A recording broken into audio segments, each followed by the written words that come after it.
All right, welcome back to another episode of the Podium Pushers Podcast with Justin and Brandon. We are here to talk about everything we just witnessed at the Singapore Grand Prix. Maybe it wasn't the best race of the year, but it was still a great Sunday because Formula One cars were on track, and anytime that happens, that's a good thing, especially now that we're about to go into another 4-week break without racing. Brandon, how you feeling? Feeling mixed feelings because I'm sad that there's no racing for 4 weeks, but the next time there is, we'll be there in person and watch it. So it's crazy, but I'm feeling good. I'm feeling good. Yeah, well, at least we had this break and then something to look forward to. But today we're going to look back into the past, what just happened here in Singapore. Let's jump right into it. So, what is your one sentence rundown from the Singapore Grand Prix? My one sentence rundown is that Lando Norris needed this kind of performance. We'll talk a little bit more about it later, but Lando needed this win. He needed it to be dominant. And if he has any hopes of winning the Drivers' Championship, then this is the kind of stuff that he needs to pump out. Hopefully with Max finishing a little bit further down the order if he actually wants to win the championship. But yeah, it was a great drive by Lando, and it it was a boring race, but it was kind of interesting to see someone other than Max Verstappen do this. At least since I've been avidly watching Formula One, it's the only person that I've seen do something like this. So to see Lando do it was pretty cool. Well, lucky for you, I started watching Formula One when I got to see Mercedes do this every weekend. So I am fairly used to someone dominating at the front of the field. It was a very dominant race from Lando Norris, and certainly the race that he needed if he is going to stay in championship contention. Obviously, for him, he would have liked to see Max Verstappen finish further down the field. And so it's crazy that he finally gets another dominant win with McLaren being the fastest car. And Max finishes second. He had all these races with Max Verstappen finishing down the order, and he couldn't capitalize as much as he could. And so, there's still a chance, as we'll talk about in a little bit, the points gap is getting closer. But I worry that we're going to get back at the end of the year and look back at the season and say, maybe not Lando Norris could have won the championship, more Lando Norris should have won the championship because he and McLaren left so many points on the table when the opportunities were there for them.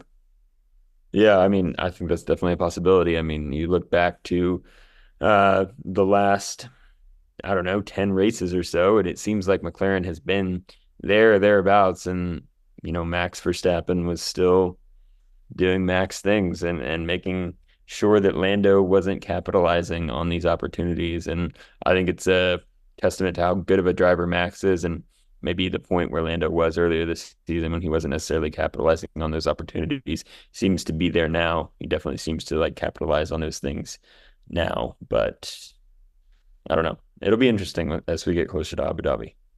Maybe Formula One fans owe some drivers apologies. Maybe it's not just the car. Maybe we've learned that this year because Lando Norris won the Miami Grand Prix for his first win, and that's when McLaren introduced a lot of their upgrades and then became what some might say the fastest car on the grid. Certainly recently, they've been the fastest car on the grid. He won that race and had a 52-point gap to Max Verstappen at that moment. 11 Grand Prix have passed since then. The points gap is still 52 points. So in those 11 races, Lando Norris gained officially no ground on Max Verstappen.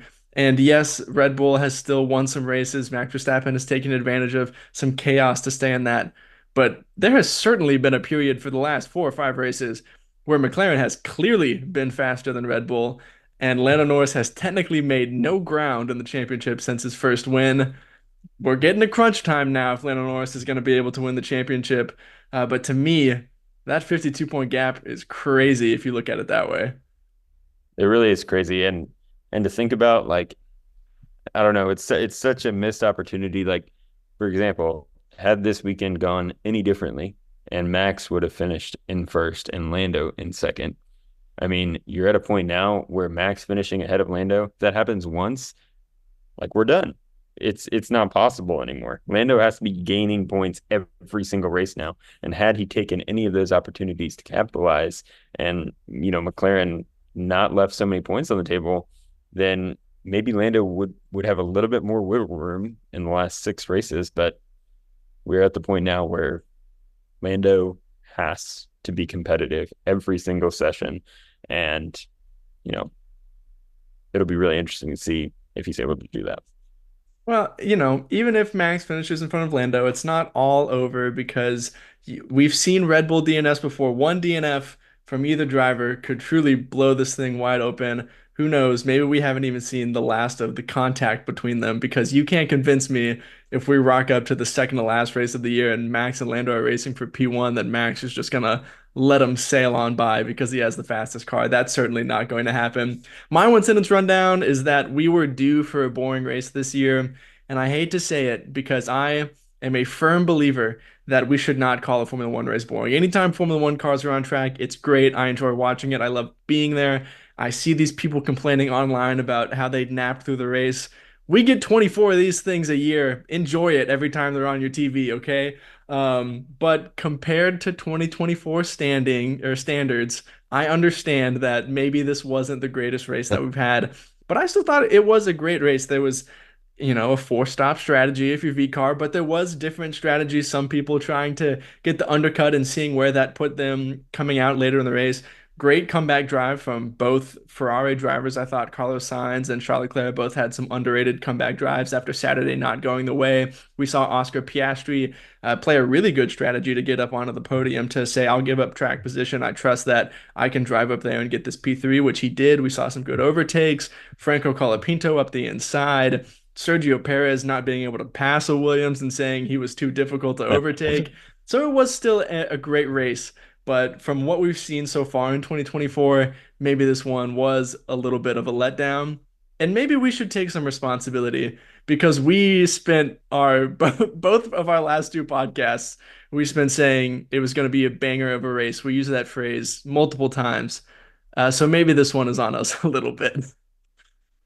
Yeah, I mean, maybe I was expecting a little bit more from Singapore, but I still think it was a great race. And I certainly thought there was going to be a safety car of some sort, but it was a pretty clean race. Lando did flip the wall once and then very nearly, did a little George Russell move there into the wall, and ended his race, but no safety car. So that's kind of crazy Yeah, for Singapore, especially. But safety car and every other Singapore Grand Prix besides this one, but we'll get into how that makes you feel a little bit later. It is now time for everyone's favorite section of the Podium Pushers, our weekly championship recap. Lando Norris is now 52 points behind Max Verstappen. Charles Leclerc is 86 points behind Max Verstappen. I think the real big talking point is Ferrari are only 41 points behind Red Bull in the Constructors' Championship now, thanks to a vintage Sergio Perez drive. How are we feeling about the championship? Lando getting there, Red Bull locking up second. They might fall to third. How are we feeling? I mean, I think Lando's definitely still in it.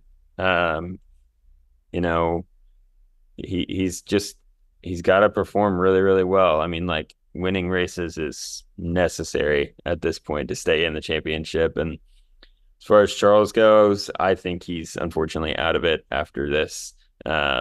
I mean, maybe mathematically he could still win, but I don't think it's possible for him to uh, actually win 86 points. It would have had to been like a Charles win and Max DNF to keep him actually in it, but I think the Constructors' Championship is wide open still. McLaren's obviously, I think they've got like a 41 point lead, so I think they're doing pretty well. I mean, it's still possible for Red Bull to make it up if they move some drivers around. But I think Ferrari's definitely in it for second place for sure.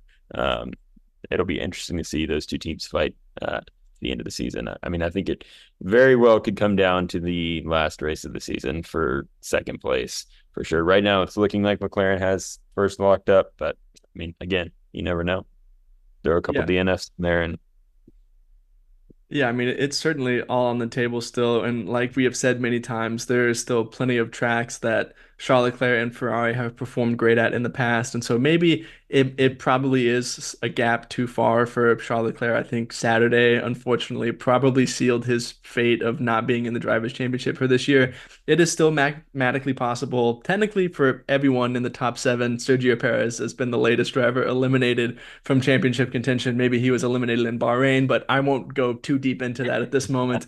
And so maybe those points that Charles Leclerc gains is now working more towards a Ferrari Constructors Championship fight more than an individual Drivers' Championship fight.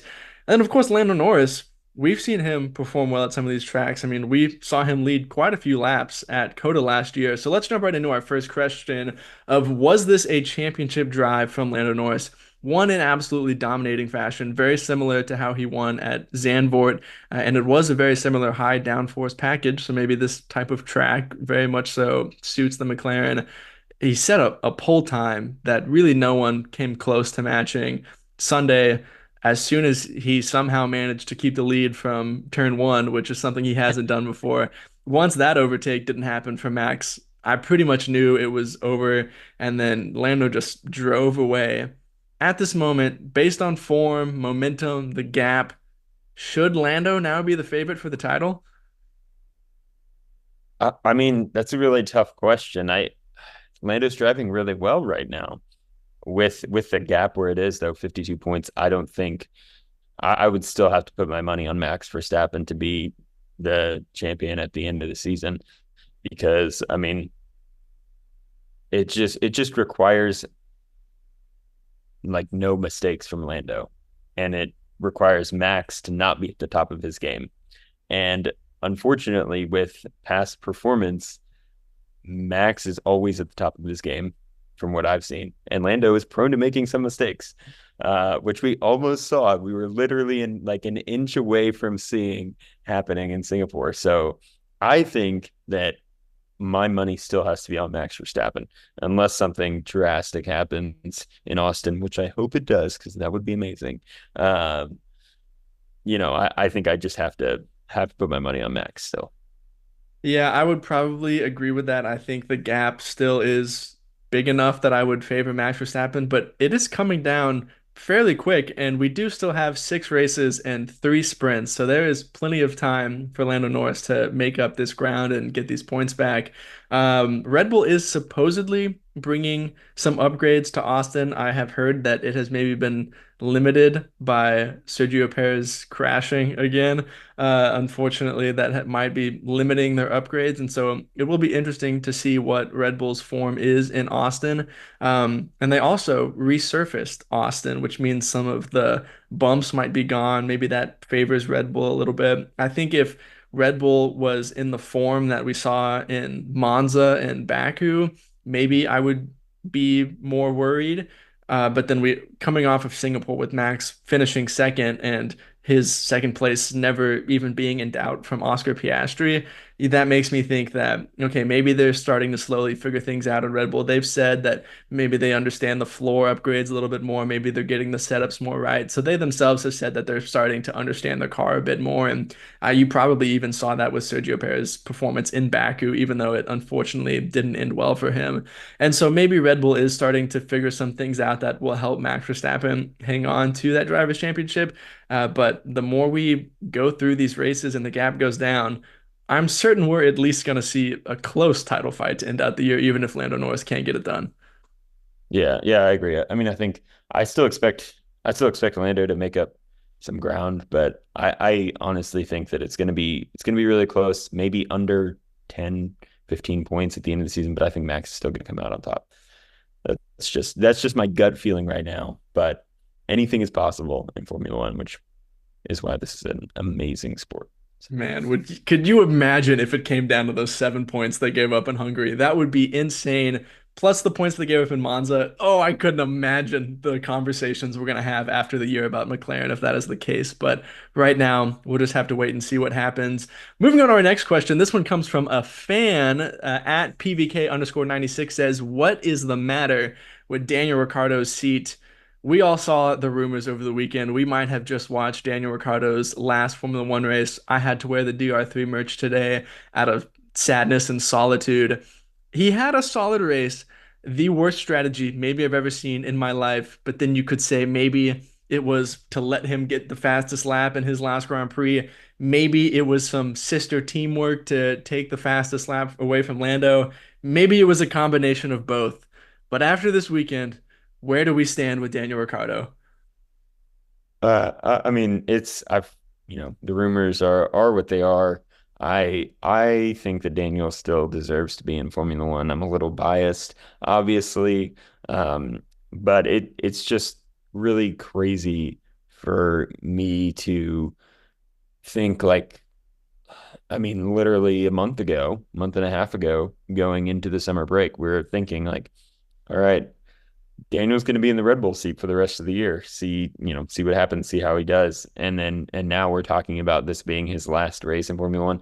That doesn't really make sense to me, but I mean, I know how quickly things change in this sport. And it just, I don't know, hearing everyone talk this weekend and this week, it really seems like that decision is imminent, unfortunately.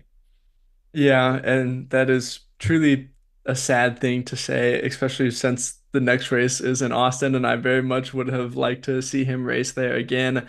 Um, it just Red Bull has gotten so weird this year. I don't really know what else to say. Then things have just gotten weird. If they made the promise to Liam Lawson for him to have a race seat next year, sure, that's fine. But if there's this thing in his contract about him being guaranteed 5 races this year, that's a little strange to me. And maybe it even all comes back to Red Bull not considering Yuki Tsunoda. Like Yuki Tsunoda is a quick driver. We saw he was quick from his rookie year. He just made a lot of mistakes and was paired with a very consistent, very fast driver in Pierre Gasly. And Yuki Tsunoda has gotten quicker his each year in Formula One. So maybe it was wrong for us to expect Daniel Ricciardo to come in and beat Yuki Tsunoda on outright pace. And yes, you can look back across the year and say Yuki Tsunoda outperformed Daniel Ricciardo in qualifying for sure, 100%. But after the chassis change, we've certainly seen Daniel Ricciardo perform better in race scenarios, I think. And so it's just such a weird situation to me. They're handling this super weird. Like, if it was going to be his last race, I can't think of a driver more deserving of a proper send-off from Formula One than Daniel Ricciardo. And Yeah. this just being the way it was for his last race is so strange to me. But that's Formula One. You know, you're only as good as your last race. Maybe we're too biased to see this situation for what it truly is. I mean, yes, you can look at it and say Daniel was brought in to, potentially earn his way back to Red Bull, and he has underperformed against a lot of metrics.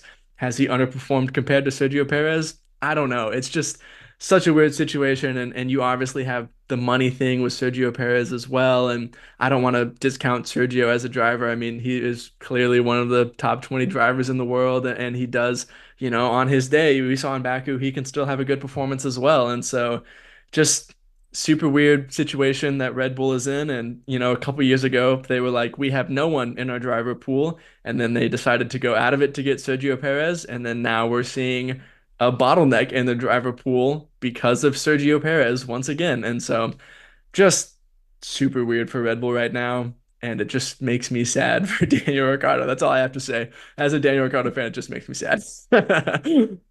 Yeah, it's just really sad. And to be honest with you, I mean, we're sitting here recording this podcast on Monday. I'm surprised that if the switch is going to happen, that it hasn't already been announced. I was fully expecting to wake up to that news this morning or hear it very quickly early on, time zone wise here in the States. I mean, that kind of, wake up at 8 in the morning, you're already at 3 in the afternoon, Europe time. Yeah. So I'm kind of surprised that that already hasn't been announced, and I fully expect that to come probably tomorrow, I would think, and maybe Wednesday. But if the end of the week rolls around and nothing's been announced officially, then honestly, who knows what's going to happen? It's going to be wild, but yeah. Yeah, I mean it's got to be soon if they're gonna do it, I would imagine, because and then if you're Liam Lawson, I mean, okay, you got to feel bad for Liam Lawson. Liam Lawson, very nice guy, very talented driver. Everything I've seen from him has shown me that Liam Lawson deserves a seat in Formula One. he is going to get some hatred from the Formula One fandom simply for the fact that he's replacing Daniel Ricciardo midseason, and that is awful for him. We here at the Podium Pushers hope that we can make the Formula One online space a little nicer and happier online. So if you're watching this podcast, maybe just be nice to Liam Lawson. That's what we should Yeah. end this segment with, is be nice to Liam, because if the switch does happen, he's going to get a lot of hate that is undue to him because he's not the one who decided to sack Daniel. He just got the seat and Red Bull told him he's driving. So that is probably the last thing I have to say on this because it does make me very sad. Our last section before we get to our prediction wrap up. There's a little battle for six going on in the midfield, and it's kind of flying under the radar because we have an actual title fight going on. And let's be honest, that's a little more exciting than sixth place in the Constructors' Champions. But RB holds that spot right now, which would be a mega result from them, considering they almost finished last year when they were AlphaTauri. But Haas has been scoring some points. We've got 3 races in a row that they have scored points with 3 different drivers, no less. And then Williams is kind of getting back in the pictures. Turns out that Franco Colapinto, contrary to what we said, was absolutely the right choice because that guy is quick and had incredible performances in Baku out of Williams. They almost scored points in Monza. They almost scored points here. Are they getting back into it? If you had to predict right now who is going to finish sixth in the midfield, who would you put your money on? I've got to go with Haas. I think they've been the most consistent team out of those three. Yes, Franco is showing a lot of pace. Yes, Alex is, also showing a lot of pace. Williams seems like it's moving in the right direction development wise, but I mean, they're 18 points behind, sixth place right now. And I think that's a really big gap for them to overcome. I mean, that would mean that us and RB have to score not a lot of points. Williams has to score a lot of points. And we've only got 6 races left. So I don't think that they'll be able to do it. But Haas has been really consistent. They've been scoring points. I mean, Yuki qualified really well this weekend and then wasn't able to get points. So, I mean, Nico Hulkenberg also qualified really well and he was able to score some points. So, He I mean, I qualified think, really well. Great lap from Nico. Can't let that yeah, slip under the radar. Incredible lap in qualifying. yeah. So I'd have to go with Haas. I think they've been the most consistent as of late. So I think it'll be Haas, RB, Williams. I agree That's my with prediction. Haas, but I'm gonna go with Williams over RB. I think they might snatch him up. I feel fully confident in saying RB well and truly could go the rest of the year without scoring any more points. That car has gotten slow. And all respect to Liam Lawson, if he gets put in that car, we can look back to last year and what he did. That's a different car than this year's RB for sure. And so, he's going to have his getting up to speed. And then maybe, oh, I mean, you look at Franco, maybe he does jump in and be the quickest guy on the grid. I don't know what could happen, but you do have that factor in there as well. And then Williams having this consistency, I do think there's a chance that they catch up to RB. That gap is 18 points right now. And I could see Haas continuing to make that gap bigger to sixth, but RB falling back into Williams' grasp a little bit. So that's what I'm going to predict for that. I did lie. Unfortunately, there is one more section before our predictions, a brand new section to the Podium Pushers podcast, where we will name our top step driver of the weekend, the driver we think had the best weekend overall of any driver. And I have gone with Daniel Ricciardo, and this is fully out of spite. Listen, guys, he didn't have the best weekend, got knocked out in Q1 when Yuki made Q3. Just did Yuki make Q3? I don't even remember. No, he didn't, did he? No, I don't think No, he so. did. What I think did he he? did. He did? I think he Yeah, did. okay, you're right. He did. Okay, Qualified anyways. like P8 or Yeah, P9. something Yeah. like that. Anyways, Daniel Ricciardo knocked out in Q1 with his teammate made Q3, finished last place, had a 4 stop, whatever. But it's kind of like the driver of the day vote. I'm just kind of giving this one out to be nice, and it might even be my only chance to name this guy as top step driver of the weekend. So that is who I'm naming this weekend. If I had to be real, it's probably Lando Norris, but Daniel Ricciardo is still my answer. Yeah, I think Daniel had a great weekend, honestly. I'm going to say it. Daniel Ricciardo had a fantastic Great weekend. weekend. Great weekend. He he now holds the race lap record around Singapore with his time was like 134.4. That is the fastest racing lap that has ever been done around that track. So that's got to You're right. be, That's all I need. That's all the evidence. He's top yep. step. You're right. That's all I That's need. it. Yeah. I have gone with Fernando Alonso. He kind of had a quietly good weekend, but he qualified in Q3. and then was able to score some points for Aston Martin, which hasn't been happening a lot recently. So maybe Fernando didn't have the best weekend, but seemed like he's definitely gotten back in the groove of things more since coming back from the summer break, and this was another good, solid performance from him. So Fernando Alonso's got to be my top step driver of the weekend. Yeah, I thought great weekend from Fernando. That Fernando Alonso, Nico Hulkenberg train holding up Charles Leclerc, that was some great driving from them to keep Charles behind for that long. Now it is our favorite part of the podcast where we get to go through all of our predictions. Stay tuned this weekend because on Friday we will have a post updating you guys on what the score is. And so stay tuned for that. We will be keeping track of the championship for the rest of the year. But to spoil it a little bit, it's pretty close, so it might come down to the wire here for the podium pushers as well. Podium pusher of the weekend, I went for Carlos Sainz, which I'm gonna go no, I can't argue that one, so that's no point for me. I went with Oscar Piastri. I think I should get a point for this. I think Oscar had a great weekend. He did qualify in P5, but there's some good strategy from his side of the pit wall, and some great driving. After that last pit stop, it looked like he might go up and fight Max for P2, and he was kind of gaining some ground. Then he eventually fell back. I think he probably decided that, hey, it's not worth destroying my tires to go after Max for P2 and all that. But I think it was a great drive from Oscar, and I don't think anybody can deny that. Um, I think I would have a bigger case had he qualified just a little bit better on Saturday, but I'm sticking with it. Oscar had a great drive. He is maybe now he's the top Australian on the grid. Um, I think most people would agree with that, but I'm sticking to my guns. I think Oscar had a great weekend. Yeah, the qualifying is what hurts your case on that one. If he had qualified any higher, I would give it to you, but P5 when his teammate put it on pole by that much is really hard for me. But he had a really good race. I mean, he was really one of the only ones making moves. He probably had the second best race. I'll give you the point. Yeah, I'll give it to you. I'm happy with that. I'm happy with that. All right, back mark of the weekend. I went for Max Verstappen, which I thought was safe because Red Bull is terrible and they're terrible around Singapore, and he decided to pop a P2. So no point for me. Yeah, unfortunately, it was a good drive for Max. I went with Lance Stroll, and I think, yeah, worthy back marker of the weekend. Maybe that was too safe of a pick for me, based on Lance's recent form and his form in Singapore last year.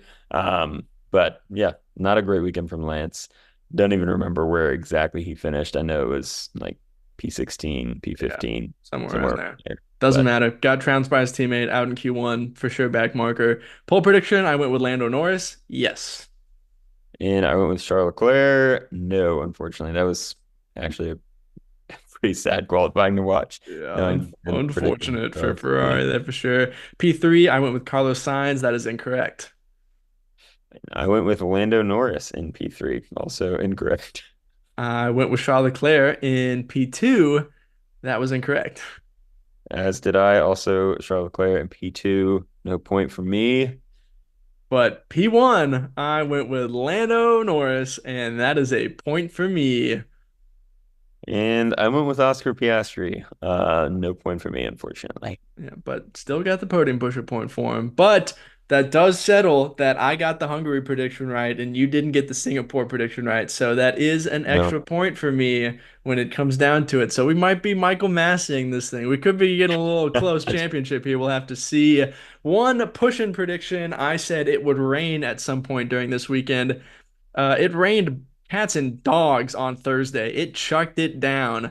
But I did change my official prediction to it would rain during qualifying or the race. And so that's no point for me, unfortunately. Yeah, and I said that we would have a full safety car in the race, which statistically should have been the safest prediction I've ever made because there's been a safety car at every single Singapore Grand Prix except for this one.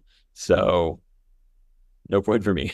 Yeah, can't believe that didn't happen. But I did hear something on the commentary which maybe gave me hope for this is that section that they changed on the track was actually the section that caused the most safety cars. And so, there was that chance they changed those corners, made them a little easier, took out a couple corners. And so maybe that's what caused your downfall. The fans at Bravehearted S says Piastri P1, which was incorrect. At DAP177 said Perez P3, also incorrect. And at Raging Potato Gaming said Oscar Piastri would get his first pole in qualifying, which was also incorrect. So another tough weekend of bold predictions here on the Podium Pushers podcast. That's all right. Bottom line is we're having a great time. We're watching Formula One, which is an amazing sport. So yeah. Yeah, that's all that really counts, I guess. That is all we have got for our recap of the Singapore Grand Prix. Before we leave these lovely people, Brandon, what are your parting podium thoughts? Podium thoughts. I've already said them. Is that next time Formula One cars are on track, we're gonna be there. It's gonna be absolutely incredible. I'm excited for the atmosphere, the food, the company, watching Formula One in person, seeing the drivers, watching Daniel Ricciardo put that Red Bull on the top step of the podium, baby, in Austin, his home race. We'll see. You truly never know with Formula One, but yeah, I'm just pumped. It's going to be a great time. It absolutely is, and I will piggyback that off of that as I often have and say, if you see us in Austin, please come say hi. We would love to meet some of the lovely people who watch or listen to our podcast and content. But that is all we have got for this episode. Thank you for watching and listening to another episode of the Podium Pushers podcast. As always, like, follow, subscribe on whatever platform you are listening on. You can find us on X, Instagram, Twitter, TikTok, wherever you are online. We are there, and we would love for you to follow along as we are talking everything Formula One for the rest of this year and beyond. We will see you in the next one. See ya.